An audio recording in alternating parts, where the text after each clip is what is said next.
See all the patterns here. As you can see, it also has the Parf Guide Mark II. As you can see, it also has the Parf Guide Mark II. Today we're going to have the honor of having John Anderson give us a detailed tour of his smart woodshop. You're going to really enjoy this. John has built all of the smart woodshop tools. He's built the station, the smart bench, the smart cart, the cradles, the crosscut jig, the panel rig, the router tables and router fences. He's done it all and committed to it and made some modifications which are excellent. I love seeing this. And John, if you're listening, I appreciate you taking the time to share this. John actually sent this video to me, a number of videos, just showing me his shop, his pride. It wasn't really for the masses, but I asked him, he said it was okay, because I really wanted to share it with the Smart Woodshop fam, which John is a big part of.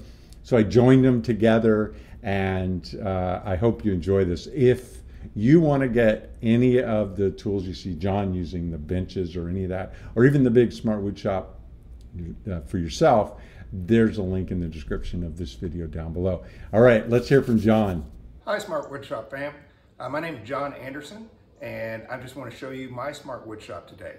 I am an HVAC service technician by trade, not a professional woodworker by any means. I just do it as a hobby because it's what I find fun.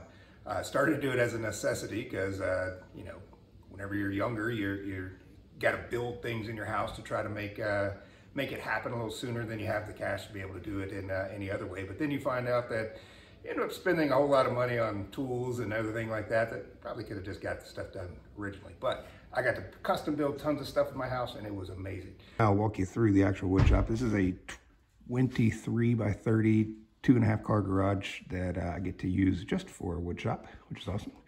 Starting with the bench here. One thing you'll notice that I did, which I noticed is on your prefabbed ones that are coming out now, the CNC version, is that the center hole, I made it the same as the center hole back there. That way everything could look the same, and only had to make one pattern. Crosscut, everything's in the cart. I got the panel rig pieces here. These are some cutoffs that I used. Actually, kind of like those. I use them as stops for whenever I need to, you know, push up against something. I can just use that as a stop, and everything lines up, and it'll be 90 degrees. So that's pretty cool. You can see all the patterns here. As you can see, it also has the Parf Guide Mark II. I love keeping that thing there, and I use the rulers on a regular basis, just like you said in your videos. That's where I get to watch a lot of your videos. Drill press, nice cabinet, rolls around. I like everything to be mobile. I'd like that long before I found you. But you've just emphasized that and made it even more. I got a lot of tools on the top up here, and those are simply just decorations, really. I found them in an old garage, and I'm sure I could use them. They're just not really my style stuff. I just kind of thought they were pretty cool to have up top. I can't tell you how often I use this seat. Especially with it set up like that, it's perfect to sit on. I can adjust the router tables, you know, if I need to fine tune something, sanding, everything like that. I can roll around on it, makes it really nice. French cleat wall. Again, I'm a fan of Milwaukee. Got the new track saw, everything like that. By the way, the tracks, if you could see, are actually up there on the door. So when that door shuts down, then you'd be able to see it a lot better and get better access to it. But those are the fast cap track storage thingies. I got them from Woodcraft. But they're awesome, love them. One of the most used tools in this shop, believe it or not, is that. That is the blower, and that's what allows me to clean everything out. I've got a man door to the left of me, and I got 2 garage doors to the right. And I just open them all up and blow everything out. Charging station, track saw, regular circular saw, the orbital sander, jigsaw, grinders, and multi-tools, pin nailer and finishing nailer, and of course the routers. I got the 2 plunge router bases right here, one for the Milwaukee, one for the Bosch. We'll talk about those in a second. These are all the router bits and tools and everything, and these are the screws that I use mainly. This is conditioned, this shop. One of the benefits of being an HVAC tech is I do all this kind of stuff myself. So there is the air conditioner slash heater, because it's a heat pump, and it sits and lives right outside over there. Under all that is a set of drawers right there. Keep sandpaper and stuff, and then a couple of other sanders that are underneath it. A small air compressor, a really big dovetail jig. I've never actually used that. I found it on Craigslist for 50 bucks and it had everything involved with it. I don't know if I'll ever use it. I just couldn't really pass it up. So maybe one day I'll get into it. We get to the station, right? Job Site Pro sitting in a cradle. That cradle was challenging. It's a heavy saw, like you said. The only thing that a couple things I had to change up, had to think of after building it all, was I had to make the base a little bit longer in the back for the feet to sit on. And then I ran into the challenge of, if I try to extend this out, the top will slide over, but you can't get to the toolbox in it. So if I ever decide to rebuild that for some reason, I guess I'll just have to make it even wider, maybe even to the width of where I have the top going here. I made the top even so that it would go along with the router tables. John, on this one here, you don't need to widen the cradle. I don't have a picture of mine, but on the support on this side, I had designed it with knowing that the toolbox needed to slide out. And so there is a flat or a parallel almost shelf on it that's parallel with the bottom that goes past and then jumps up just on the right side. And that allows not only the top to slide out, but the toolbox as well. I did go with the twin router tables.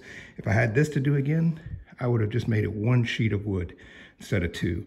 This gap right here, even though everything's nice and flat most of the time, it can get a little off. So if you're trying to go across, sometimes it'll bump right there. So again, if I had to do this all again, it'd be one solid sheet. John, so on this, you could certainly make it as one, and I've actually thought about that, but and even being portable, even if it were one, it would still fit inside of the bench. So that's a good thought. But the other option is to keep it as an individual, two individuals, and then right here, because I have the same problem where you get a little lip either down or up, and if you're passing it through, sometimes it'll bump into there. Not much, but it's enough. You want a good flow. So what I've done is, because I have the domino, I've just simply put a couple of dominoes. I only need to use one, but made it, since I set up, did a couple. And but if you don't have a domino, you can use really anything, a spline, a biscuit if you got a biscuit joiner, anything that will register those, but it's not glued.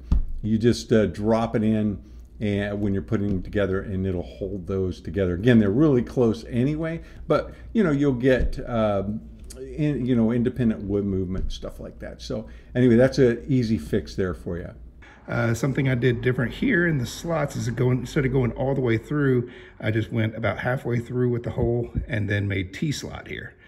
So it's totally flat on the bottom. So that's even. I did actually mount these in. They have heavy duty bolts and whatever we call these things, the little T-knobs or whatever. Made the extension so that you could run your miter gauge through. Miter gauge for here actually extends past it, but that's just so everything can line up. I got the woodpecker plates. These are not the risers, because both the routers I have actually allow you to do the rising from here. So there is the Bosch, and there's the big boy Milwaukee. That one lives in there. I'm not going to move it out because it is huge. The Bosch, I'll take that out and put it in the plunge base that's behind me that we talked about. And that is my Bosch dust extractor. It's nice. It'll scare the crap out of you every once in a while because it's, I think every 16 seconds or something, it reverses the airflow and makes a knocking noise that's cleaning the filter to keep everything nice and clean, but it's a HEPA type filter. Another cradle for the oscillating spindle sander. This is actually the new version of it. I never had the old version, but this is the newer one. I think it might be a little smaller. It seems to work out well, though I've only had it a couple of months, and already the oscillating has stopped going up and down. So I had to take everything apart, which was not much fun. But I found out that the screws that were holding into the motor that allowed it to go up and down had fallen out. And so I had to put those back in to get it to go back in. So if I continue to have issues, I don't know. I do have it connected to the dust extraction as well. Not everything at once. I have to change hoses sometimes, but we do have that out there. That is the Bosch axial glide setup. Works out well for this because I don't have to take a lot of space in the back for it to be able to move. I didn't have to really work it any more than what was already there. I put the fast cap zero clearance thing on here. Put a nice nice blade. So I'm getting really good success out of it. People complain sometimes that this one doesn't have the best of dust collection, but my previous DeWalt saw was the dust collection was just hitting the back of the wall over there. So that's a lot better than what I had here now that didn't have anything before. I did opt for putting a fence here, which I'm still figuring out right now if I made a decision that was good or bad, because it limits the amount of this direction I can go. And obviously, you know, with the table saw itself, I'm not making much many wide cuts or anything, because again, I have the track saw, and that's what the track saw is for. It's what Ron Paulk says. So that's what I'm going to use it for. So I'm still kind of learning and figuring it out. Hey John, I'll give you a little feedback on doing a fence on your miter stand. So I did for a couple of decades. I had those. I thought they were necessary, and I eliminated those. I started by having them and then moving them a few inches behind the fence of the miter saw.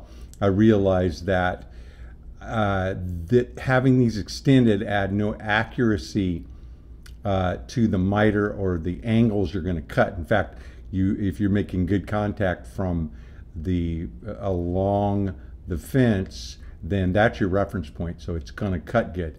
So I moved these back because they got in my way. And where they get in your way is when you're doing trim carpentry. You have dimensional base molding and casing goods and stuff for your doors, and particularly if you use woods, finger jointed woods and solid woods, a little less so with MDF, but even it a bit, you will get a little bit of bow in the material.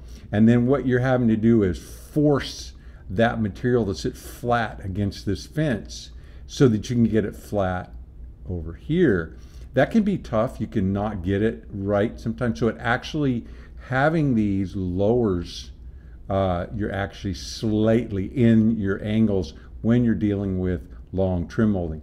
So once I realized that I didn't need it and it was actually impeding my accuracy and my workflow, I moved them back a few inches. And eventually I realized I didn't need them at all, because the only purpose was for the tape measure and my stop. And so that's why I integrated the T-track with the cutting it right into the material the way that you've done. You've shown us how you do that on your other tools that you've built, that I use that T-track on everything. So by cutting the T-track directly into your extensions, you get that out of your way, that few inches back. The flip stop goes in that. You don't need to spend money on the T-track, and you can use that wider tape measure from FastCap, which is very easy to read. It's the best tape I have found, and you get metric and imperial. So there is a just handful of reasons why going with the design as I showed you, just kind of the test of time and prototype after prototype after prototype, that it saves you money, and it's superior to buying these tracks from from the vendors that sell them, because you can make your own. So hopefully that will help if you decide to redo those. This has the plug-in, the Bosch extractor here has the plug-in on the front. So if I start up any of these tools, you know, vacuum comes on, turn it off, a few seconds later, the vacuum goes back off. So that's nice. All I have to do right now is figure out the changing of hoses. So that's one of the challenges. Doing some table saw. Comes down here and it goes all the way back over there. We don't have a ton of stuff hanging down below. I loved your idea here with the story poles, so that I know I can make the shortcuts. You saw I had both of those on there, and one of the challenges with having to run this Craig tape instead of the fast cap tape, which I really like that fast cap tape because it does both metric and standard, is that you know, you don't have enough space. It's only 1/2 inch tape. So on this side, I have all standard or imperial. If I go over here, I've got everything in metric. So that way I'm able to do both of them. And whenever you cut off the tape, you always have a little bit from 0 to out to somewhere. I had that left over, so I actually put that here. It doesn't allow me to be able to extend it and get a really good reading of what's on the other side there. If I start to extend it all the way, kind of gets in the way of some of these measurements. But again, I'm not doing anything that wide. Don't really need to get that much wider there, you know. Again, obviously I could take the tables off and I can get some things wide, but not really something I'm going to do a whole lot of. You can see I've got the strips, that way I don't mess up my top. There is a little red piece right there. What is that? There's another one. I got one of these. One of the big box stores had it, the smaller one, and then I just glued a rare earth magnet to it. So if I wanted to, you know, do my vacuuming and set something down, I can just do that. Doesn't add any weight to the table, doesn't make it, you know, bulky or odd or anything like that. It's very strong. I want to show a quick modification that I made to the panel rig. I'm not going to use this a ton, I don't think. If I do, maybe I'll go with the original way. But what I didn't want to do is spend, I guess, like 80 bucks or whatever for the drop-in holder. So all I used is a piece of dowel, just like we have on the cradles. I figure if it can hold a 90-pound Trax or 90-pound saw stop, it can probably hold a piece of sheet good. And I made it a little bit longer and extended this out. Instead of 40 millimeters, I made this 80 millimeters. And that allows it to go all the way to the bottom and register on the cart. So that way, everything will be parallel. You know, as weight gets put on it, it makes it even straighter. I measured, made sure everything lined up, but everything just slides in and out. If I want to take it out, just pull it out and put it back in.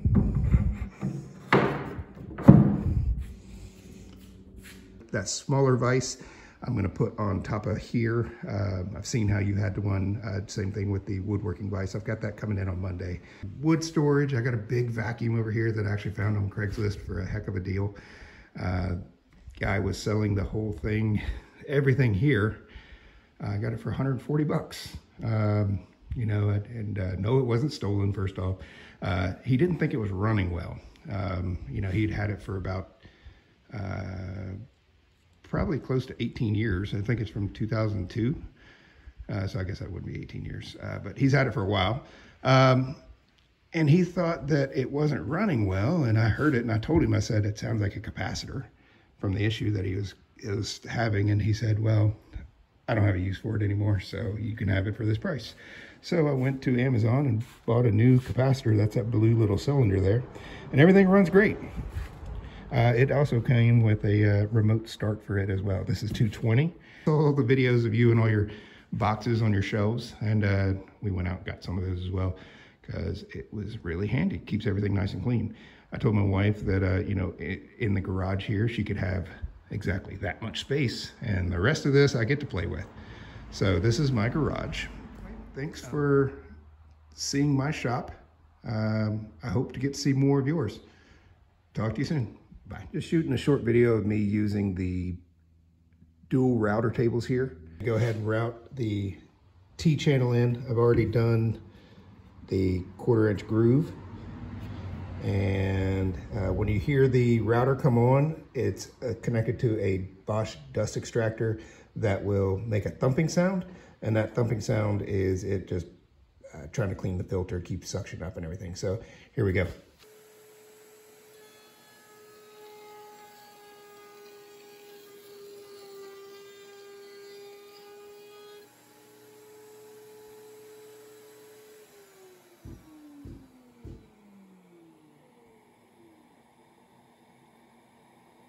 I've swapped over from the Bosch 1617 router to the big Milwaukee router. This one has the T groove, and this one just has a straight bit in it. So what I'll be making is the support here on the leg, and that means I got a little tiny piece that I've got to make a groove kind of like that, dado I should say. So that means I've got to pretty much cross cut it, which terrifies me with that big of a router. So I got this set up here. Closed the fence down, and so I moved the vacuum over here. We got some support above and to the side. We got a couple of push sticks here.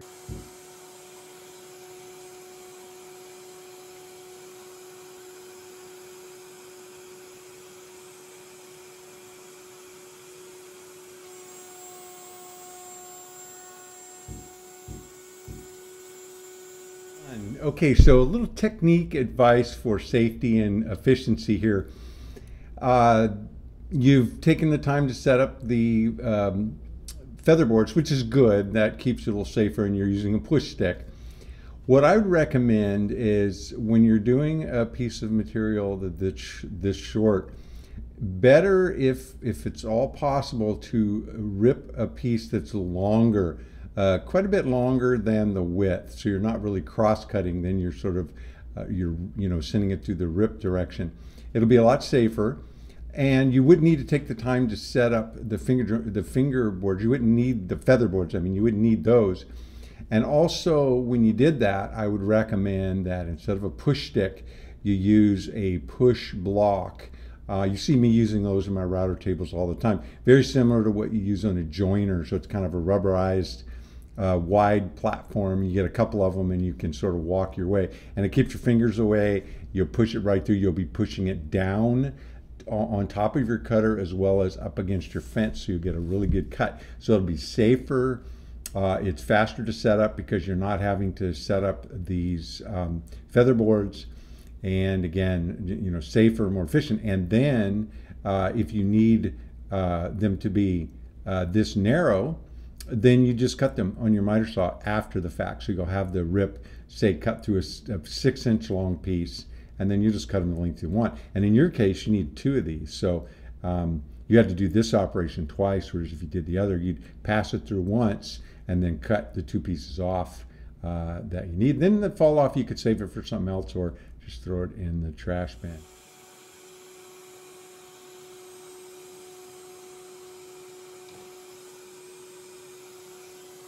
We have the groove cut now. I'd already cut down a piece of maple here. I said before it was a drawer side at one point in time that was getting tossed out, so I salvaged it. And it makes nice little stuff like this. A little piece of hardwood. Maybe it'll last a little bit longer, but that's what we'll make it out of.